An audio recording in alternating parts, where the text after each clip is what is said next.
Before you lock your doors and assume you're safe, let me tell you about what happened on New Year's Eve in my town. This wasn't just any holiday. It's a night none of us will ever forget. Make sure you stay until the end, because this story doesn't go where you think it will. Willow Creek is one of those towns you'd describe as peaceful, the kind of place where strangers wave at each other, and kids ride bikes down the middle of the road without a care.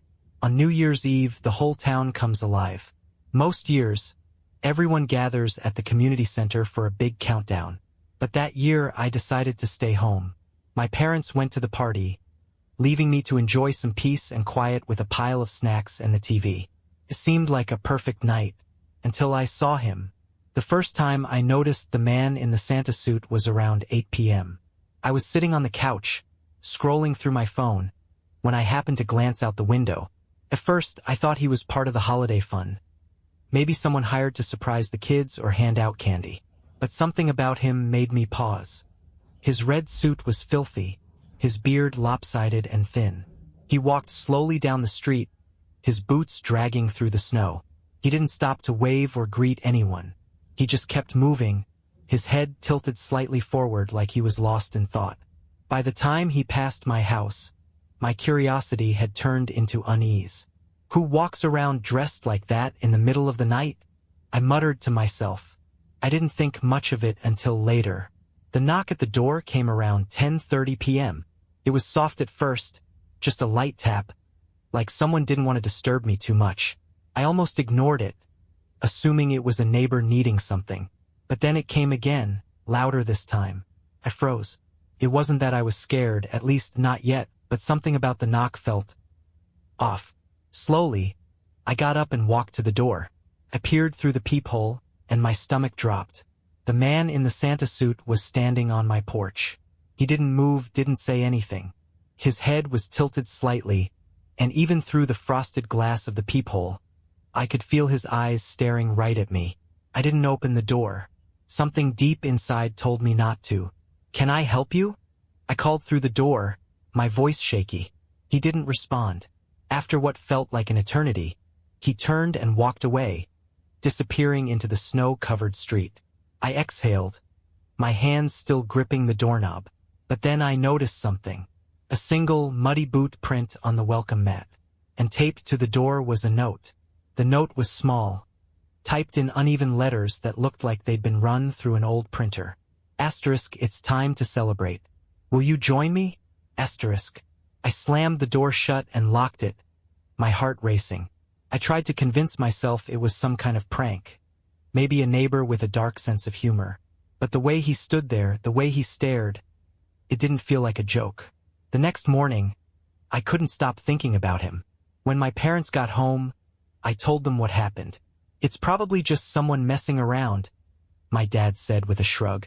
"You know how people get during the holidays." "Did you call the police?" my mom asked.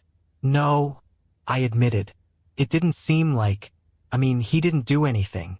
But as I talked to the neighbors later that day, I realized I wasn't the only one who'd seen him. The Johnsons, who lived 2 doors down, said they saw a man in a Santa suit peering through their front window around 9 p.m.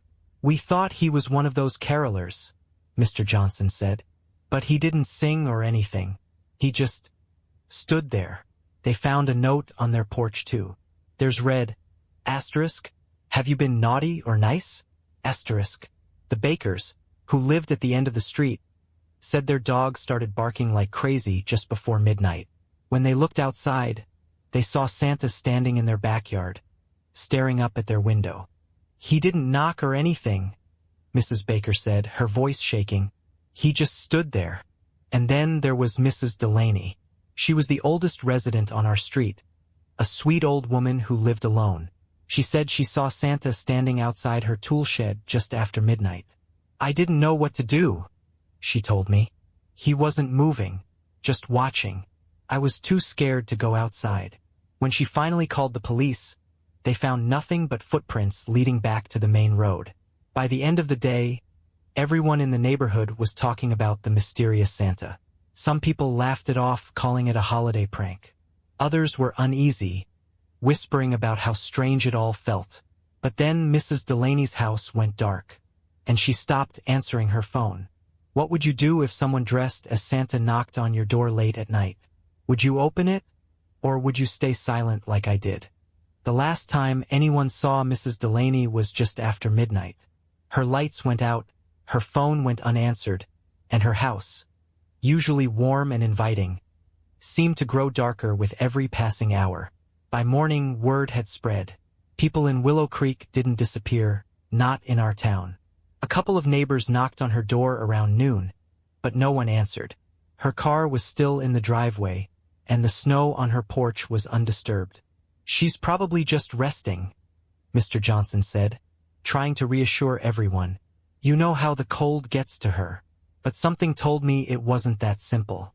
I spent the rest of the day glued to my window watching her house. The Santa suit, the note, the way he stood there just staring. Was it connected?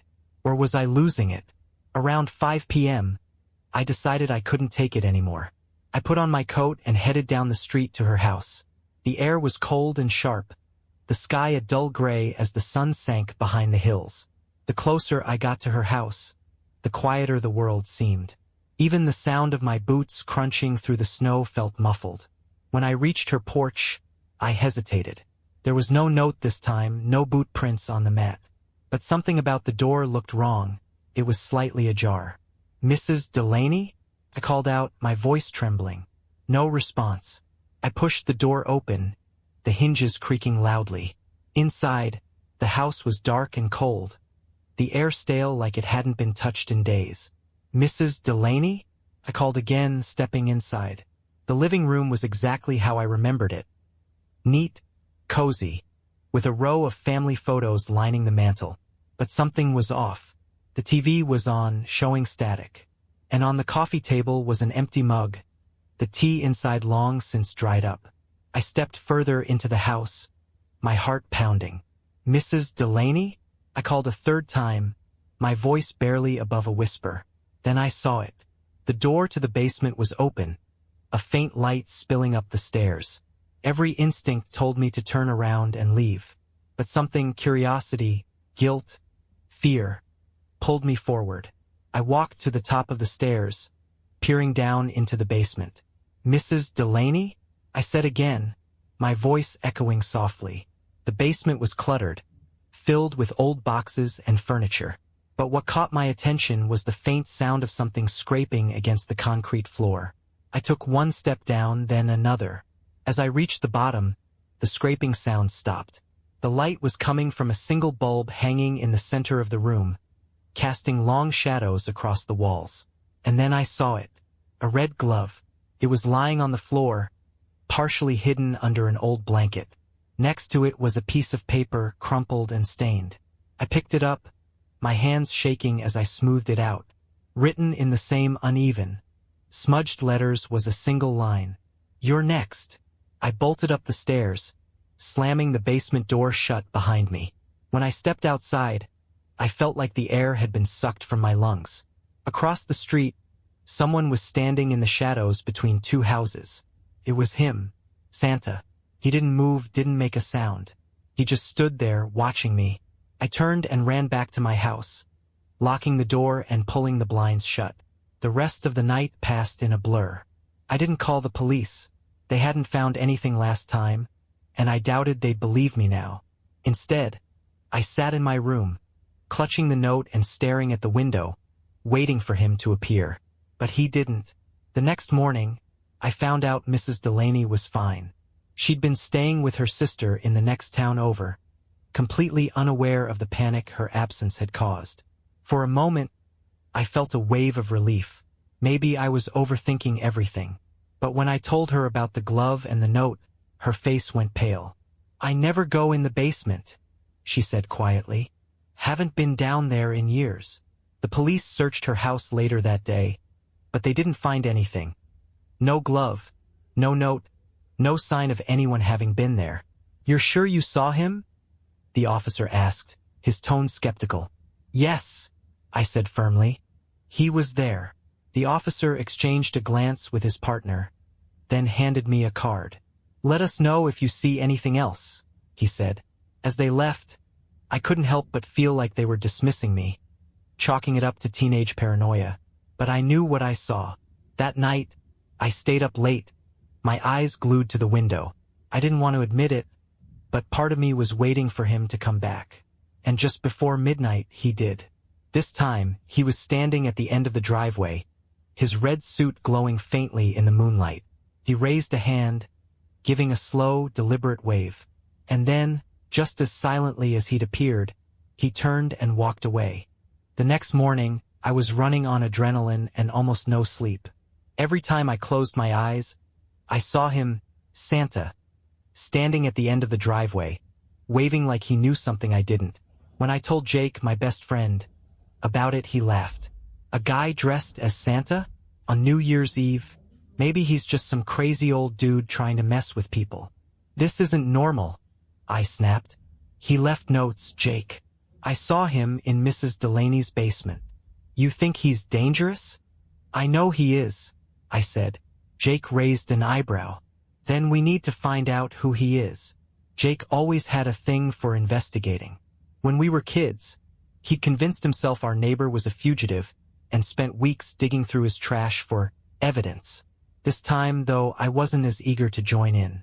Still, when Jake suggested we check out Vaughn's place, I couldn't argue. Vaughn was the only person on our street who hadn't seen Santa. He also hadn't decorated for the holidays or come to any of the neighborhood events. Recluse, Jake said as we stood at the end of Vaughn's driveway. Maybe, I said, or something worse. We knocked on his door, but no one answered. He's probably out, Jake said, trying the doorknob. It was locked. You can't just break into someone's house, I hissed. Relax, Jake said, pointing to a window on the side. It's open. Before I could stop him, he'd climbed through. Come on, he called from inside. The air inside Vaughn's house was heavy, the smell of dust and something faintly metallic hanging in the air. Do you see anything? I whispered, stepping into the dim living room. Jake shrugged. Looks normal to me, but it wasn't normal. The walls were bare, except for a single faded photograph of a man in a Santa suit. Jake, I said, my voice trembling. Look at this. He turned, his expression shifting from curiosity to unease. The man in the photo wasn't smiling. His suit was pristine, his beard perfectly white, but his eyes, they were hollow, staring past the camera like he didn't want to be there. Creepy, Jake muttered. That's when we heard the floorboard creak upstairs. We froze.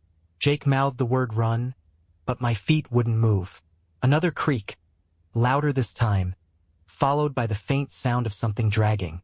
Let's go, Jake whispered, tugging at my arm. We bolted out the door, stumbling into the snow.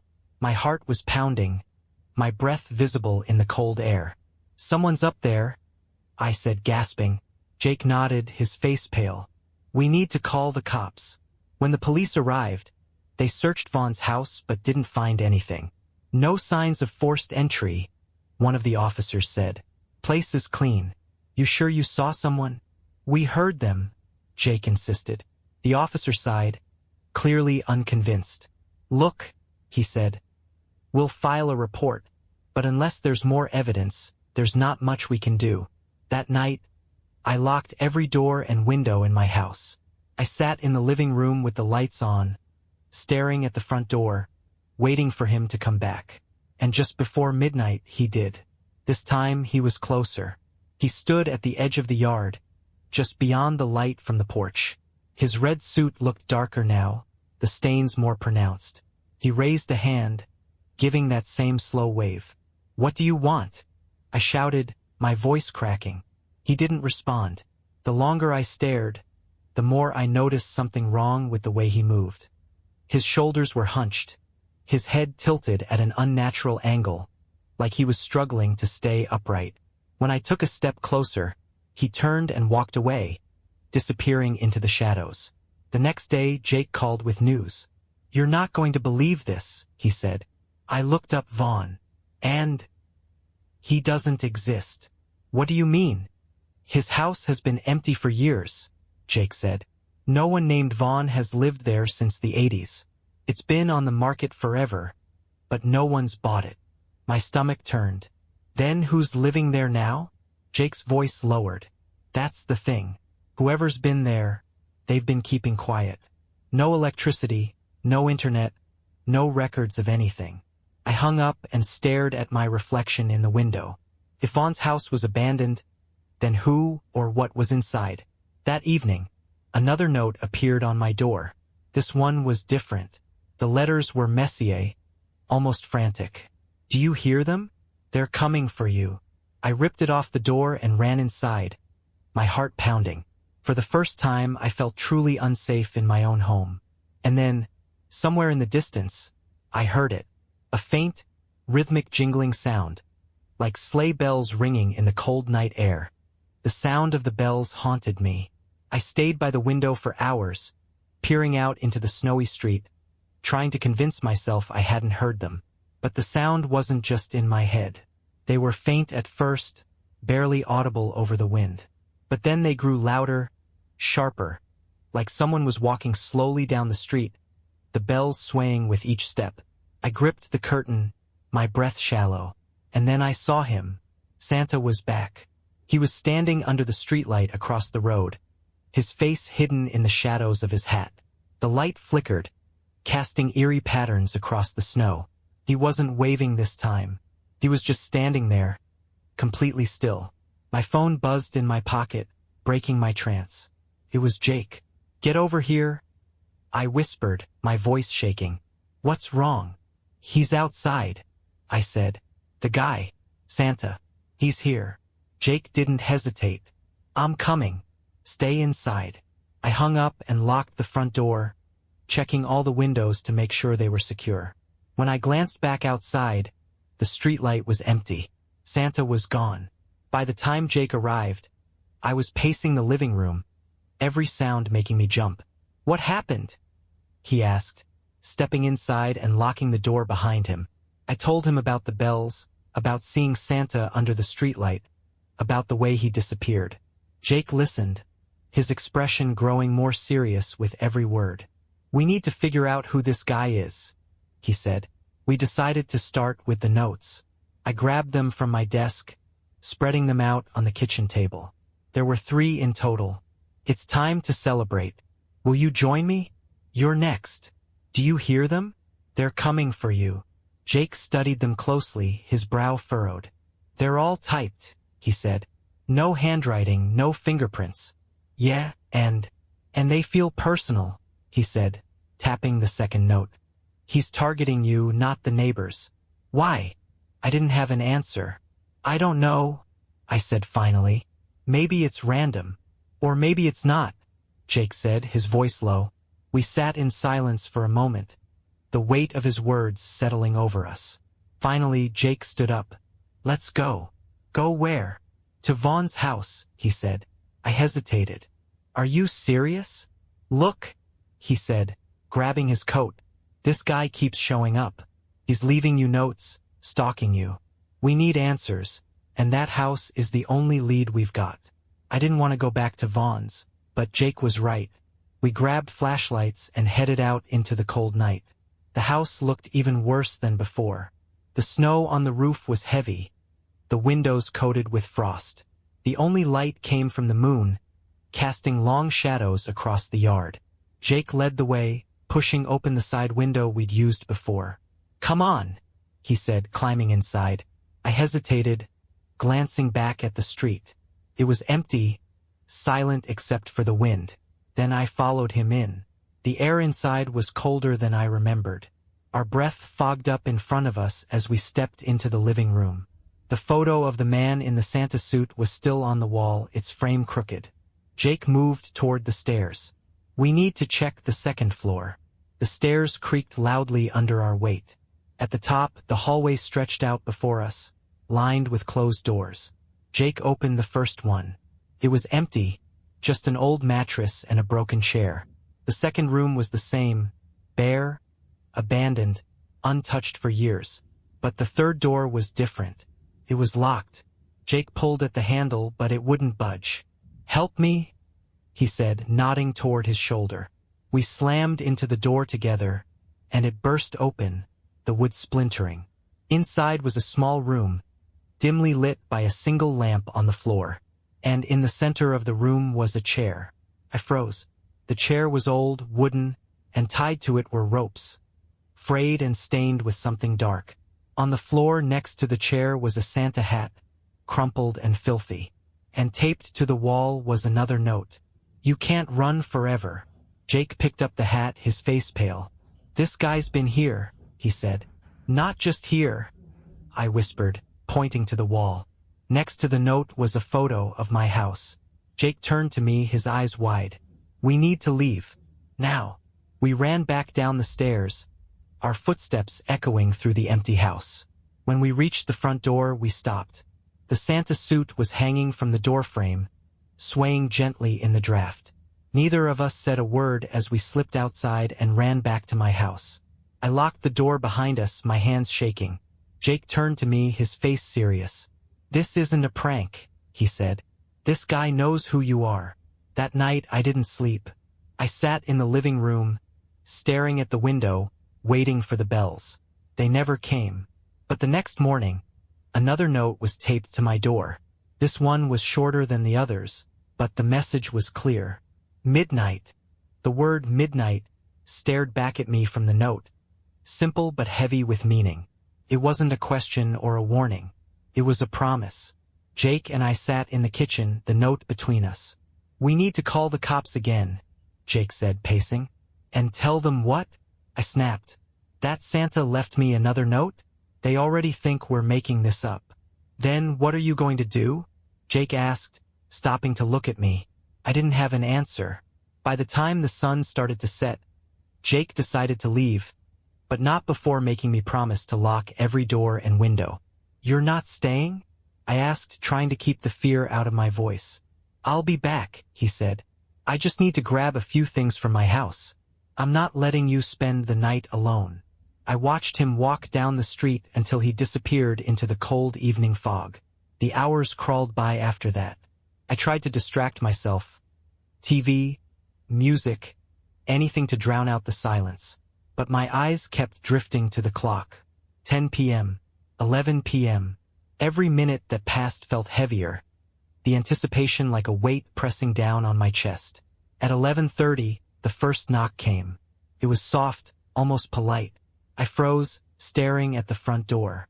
The knock came again, louder this time. I stood up slowly, my legs trembling as I walked to the door. Peeking through the peephole, my heart stopped. Santa was back. He was standing on the porch, his suit darker than before, his beard stained and frayed. And this time he wasn't alone. Behind him, standing in the shadows, were 3 more figures. Their faces were hidden, but their shapes were unmistakable. They were all wearing Santa suits. My breath hitched. "What do you want?" I shouted through the door. No answer. One of the figures stepped forward, raising their hand to the door. They slid another note through the mail slot. I picked it up with shaking hands and unfolded it. "Let us in." The knocking started again, louder and more frantic. My phone buzzed in my pocket. It was Jake. "Are you okay?"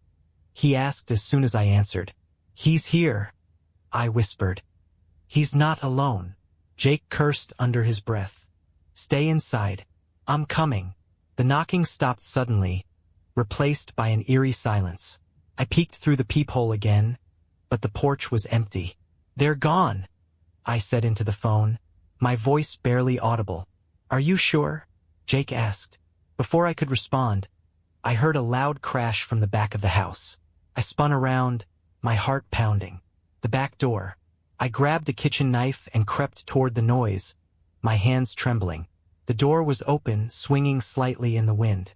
Snow had been tracked inside, leading into the hallway. "Jake," I whispered into the phone. "They're inside." "Get out of there," he shouted. I turned and bolted for the front door, throwing it open and running into the street. The cold air hit me like a slap, but I didn't stop. I ran to Jake's house, my breath visible in the freezing air. When I got there, I banged on the door until it opened. Jake pulled me inside, locking the door behind me. "Did they follow you?" he asked, his face pale. "I don't know," I said, gasping for air. "I don't think so." We sat in silence for a while, listening for any sound outside. But the night stayed quiet. When morning came, we went back to my house. The back door was wide open, the snow inside already melting into puddles. But there were no footprints, no sign that anyone had been there at all. The notes were gone, too. The police were no help. "We'll keep an eye on the area," one officer said. But his tone told me they weren't taking it seriously. I didn't care anymore. I just wanted it to be over. Weeks passed, and life in Willow Creek slowly returned to normal. The mysterious Santa sightings stopped, and people began to forget. But I couldn't. Every time I walked down the street, I felt eyes on me. Every knock at the door made my stomach drop. And every New Year's Eve I wait, because I know one thing for sure: they'll be back.